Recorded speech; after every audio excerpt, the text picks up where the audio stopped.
Good morning and welcome to our Wednesday show, Jour du Galop, where we're going to talk about Saturday's feature.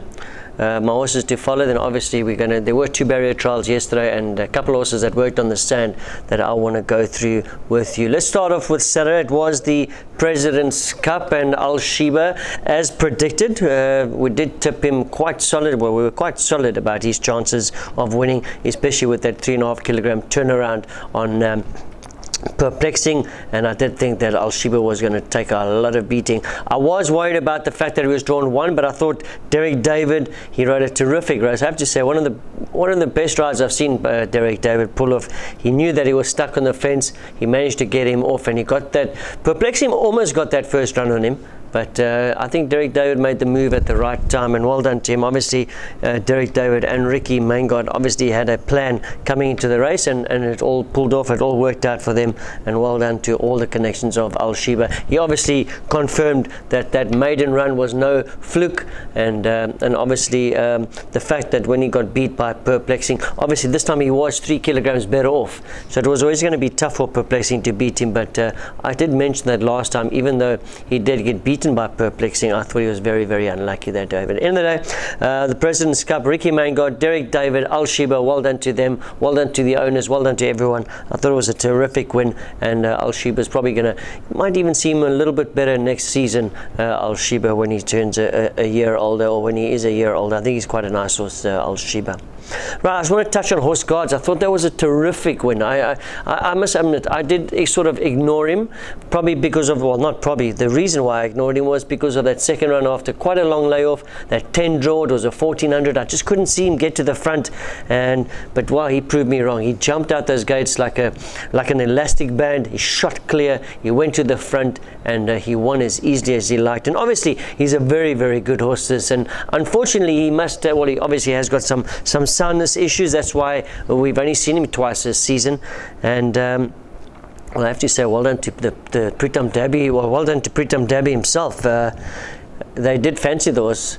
From what I hear, apparently they were quite confident about the chances of Horse Guards, and they were right. He won a very, very good race, and he's obviously going to be a very, very decent Horse Guards. Let's hope they can keep him sound, and if they do, he's going to win a couple more races. He's a racehorse, and he proved that on Saturday. Right, let's talk about a couple of rides. We did mention Derek David's ride on Al Sheba. I thought Manuel Nunes, his ride on Rapid Tech, what a great ride. He knows his horse so well, and I have to be honest, I was a little bit worried going through the sort of 500 when he was last, and until Manuel Nunes just pulled him off that fence, and he made that early move, and he went from last to first in about 25 meters, and he won a very, very good race. Another horse, as we mentioned on Friday, his form was very, very good, running behind Al Sheba, Perplexing, Opera Royale, these sort of horses, and then he's dropped down into this division for the first time. That's how you can find winners, you know. If you see horses that have been running against some a lot stronger, and they're just gradually just losing those points, and they get down into a lower division, and that's when you can have a nice little bet on a horse like Rapid Tech.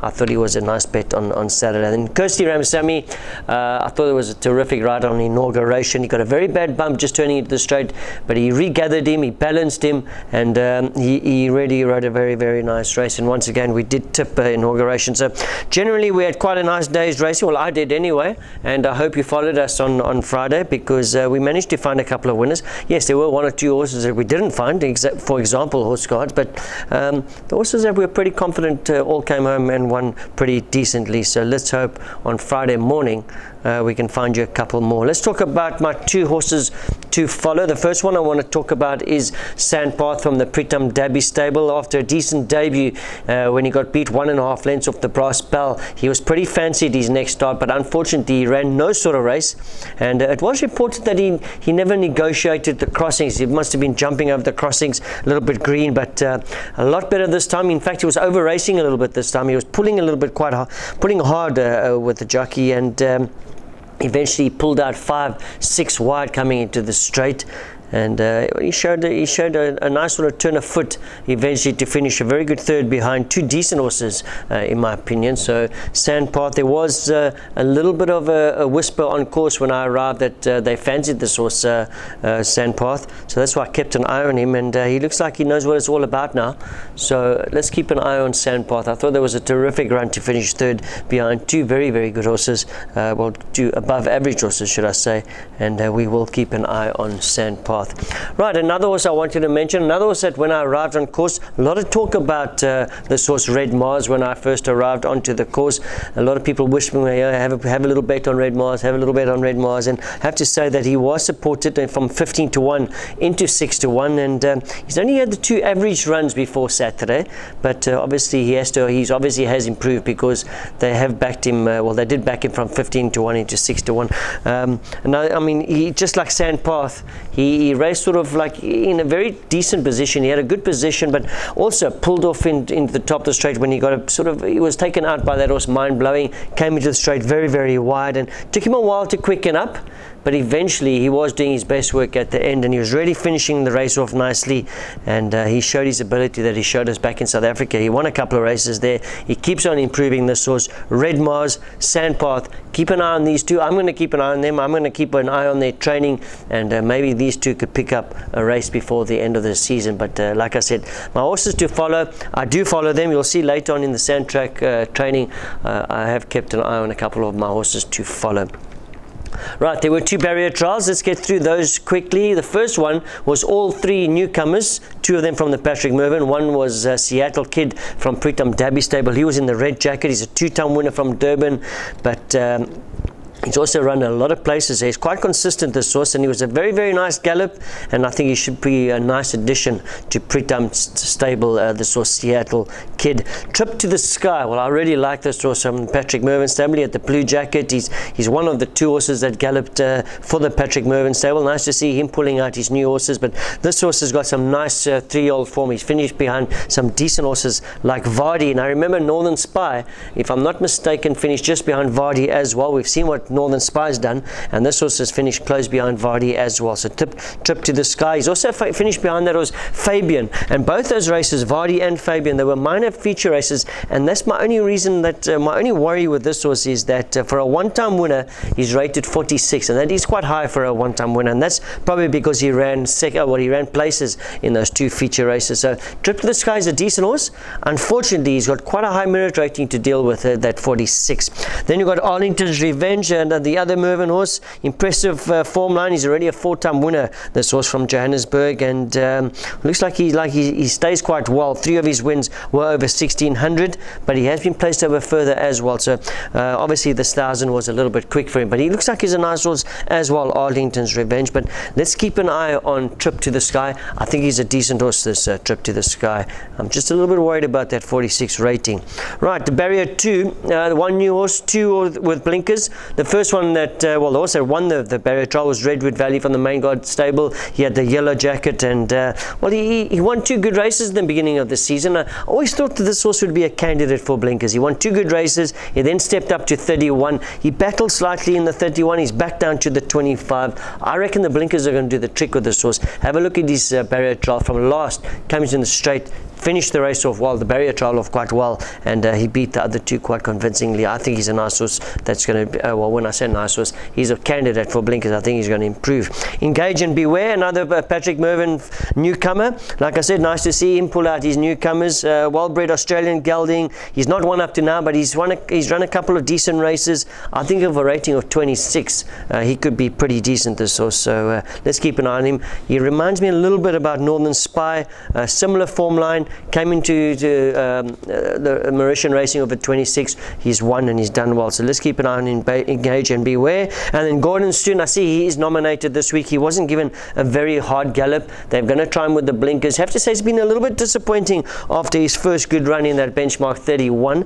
But maybe the blinkers are going to do the trick. He's also been slightly unlucky with draws as well, Gordon Stoon. So let's see how he goes with the blinkers on Saturday. I think he's in a 990 if it's the last race, if I'm not mistaken. A 990.026 or a 25, somewhere around there. I think he'd probably be a little bit better with blinkers, this horse. Right, that's the two barrier trials. Let's talk about a couple of horses that I saw on the sand track. The first horse I want to talk about is It's Him. He was a beaten favourite last time, but I don't think well, I suppose it wasn't a bad loss, because he was beaten by that impressive horse, Northern Spy. We saw what Northern Spy came out from a terrible draw his next start. I thought he was very unlucky to lose. He went down a neck from a very bad draw. He came into the straight last. He flew. So I think that It's Him, well, that Northern Spy It's Him form line is a pretty good form line. I see that he is nominated in 2 races on Saturday. There's a benchmark 31. I think that's a 1400 or 1450, and then he's also in the 026 990. I don't think this horse will have a problem with the 990, and I'd like to see him in that 990. That 31 is a little bit strong, but he's a decent horse, so I wouldn't be too worried about that. But It's Him. I think he can sort of get over that that defeat last time and bounce back with a nice win. Right, all about the Bass, and he is one of my horses to follow, if you remember correctly, and he's caught my eye in his work once again. He just keeps on improving this horse. There's something about this horse that keeps on catching my eye. Whenever I see him, he really sort of I really think, wow, he's a beautiful horse. That was a terrific run last time. I think you can say somewhat slightly unlucky. If you remember what I said last time when we was in my 2 to follow, I thought he was a little bit unlucky. Should have finished a little bit closer.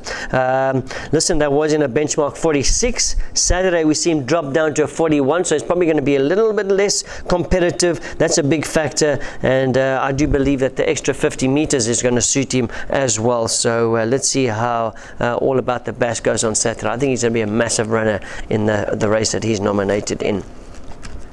Right, Wordbuster, he won a good race last time. Our team fancied him here. Inside News, we really fancied him when he won last time at 5 to 1, 4 to 1, somewhere around there. He's made further improvement, this horse. He moves up to a rating of, I think it's a benchmark 36 he's moving up to. I don't think it's going to be too much of a problem. I think he's a decent horse, and that was a nice win when he won last time, and I thought he won quite a decent race. And like I said, he keeps on improving this horse, Wordbuster. Vincent Allen, Derek David, they're having the season of their lives. They obviously want to keep that going. So Wordbuster, he is in, I think it's the 3rd race here, I'm not mistaken, but there is another horse in that race that I spotted as well, so I'm going to talk about him in a couple of seconds time. But Wordbuster working well. Let's keep an eye on him. Right, Henry Tudor from the Presidents Derby stable, nominated for the feature race this weekend. Very surprised that there's no Barrack Street nominated. I thought he'd be the first horse that would be nominated for this feature race on Saturday afternoon, and we're going to see, well, Henry Tudor went down a short head to Barrack Street last time. He's really done well since they put the blinkers on. I think well, obviously the blinkers will be back on over the 990, and I think he's horse that they all have to beat on Saturday. Very good work alongside Dollar Tractor yesterday. Henry Tudor for the feature race. I can tell you it's Wednesday morning. I'm going to make him my first choice already. Right, the horse that I did say Wordbuster's got to beat, that is the grey horse, the Grey Crusader, and seems to put that bad behavior of his behind the stalls. Looks like they've got him worked out now, because they got him to load quite nicely last time. He jumped quite well, and he managed to run a very good second to Paddington's Luck in only his 2nd start. Working very well. Remember, this horse has got ability. He beat the Jazz Singer by 7 lengths in South Africa. We all seen what the Jazz Singer has come out and done, and this horse has found his feet now. His biggest issue was obviously the starting stalls, and looks like they've got that under control. So he's going to be the biggest danger to Wordbuster, and he's going to take quite a lot of beating, this horse, the Grey Crusader from the Rameshwar Gajra stable. So Wordbuster, Grey Crusader, these are the 2 horses that I've spotted in that race. Once again, I think it's the 3rd race. I could be wrong. It's either the 3rd or the 4th race, and so let's keep an eye on those 2. But I think the Grey Crusader, he'll probably be my first choice at this stage. Right, Divine Connection, excellent second run here when finishing strongly behind Springman, I beg your pardon. Seems to be improving week after week. Every time I see this horse work, he just seems to be getting better and better, and unfortunately he's not in this week. There was no race for him in his category over his distance, but they're obviously waiting for a nice sort of race. The way he was running on last time, the way he looks like he's training, he could even go up to 1850. So let's have a look. Maybe next week we'll find they'll find a race for for this horse, Divine Connection. That was a terrific run last time, working nicely. You can see him working alongside Good Buddy there, the little grey horse, and excuse me, very nice work there by Divine Connection. Like I said, maybe we'll see him next week. Right, another horse that unfortunately there's no race for him this week, but I thought I'd mention because he's working well, is Captain Falcon from the Gajara stable. Finally got it all together last time when winning a good race on his 10th attempt. I've always rated this horse. He's always he's always disappointed, and I would imagine the Connections, the Gajara stable, have probably also been slightly disappointed with this horse. Remember, he's won now. A lot of horses win and they get a bit of confidence. He is a son of Captain Al. They do get better with age, and I wouldn't write off Captain Falcon when he comes out next time. He could quite easily pull off back-to-back wins. I think he's got the ability. He just hasn't really shown it until that last run last time, and you can see that's nice work alongside the newcomer Lagacio. And my Italian is not so brilliant, but he looks like quite a nice horse, Lagacio as well. Right, in Artax, he worked alongside Menelush Venture, beaten last time by Inauguration. We all saw what Inauguration came out and done on Saturday. So that form line's pretty good. Well, since I've fitted him with the blinkers, he's won, he's run second, he's run third. So the blinkers have done the, removing the blinkers, not fitting with the, so since they've removed the blinkers, he's won, run second and run third. He's down into a 0.25 and well, he could notch up his second win in a 0.25. Like I said, that Inauguration form line's pretty strong, and that was decent work. Guane is going to have his first first time he's going to be throwing his leg over this horse in a race, so let's keep an eye on Artax. Excuse me. Nice work alongside Menelush Venture there yesterday morning. Right, and then to complete it, my training, another horse that was one of my horses to follow, Northern Rebel, eye-catching run last time when tried with the blinkers and the tongue tie. He was finishing the race off very strong. You remember, that was a benchmark 36, and that was a terrific run behind Badawi. On Saturday, we're going to see him in a benchmark 25. So from a benchmark 36 down to 25, I hope Pravesh Haril retains a ride, because he seems to get on quite well with this horse. He's got soft hands, Pravesh Haril, and sometimes these horses that sort of are a little bit of a problem, they give troubles at the gates, or they like sort of soft hands, and I think that Pravesh Haril suits this horse down to the ground. So I'd like to see him ride him. Northern Rebel in the benchmark 25. He's dropped down dramatically in class, and let's see if Northern Rebel can pull off a win on Saturday. Right, that's a lot. That's very trial sandwork. Spoke about Saturday, our normal Wednesday show, Jour du Galop. Remember, Friday was on the mark, and I will be back. I think Shahil's going to be back. If not, I will be back with Raksha. We had a pretty day last week. Pretty good day last week. Let's hope we can give you the same sort of confidence this week when we see you on Friday. Thanks very much for joining us. Goodbye.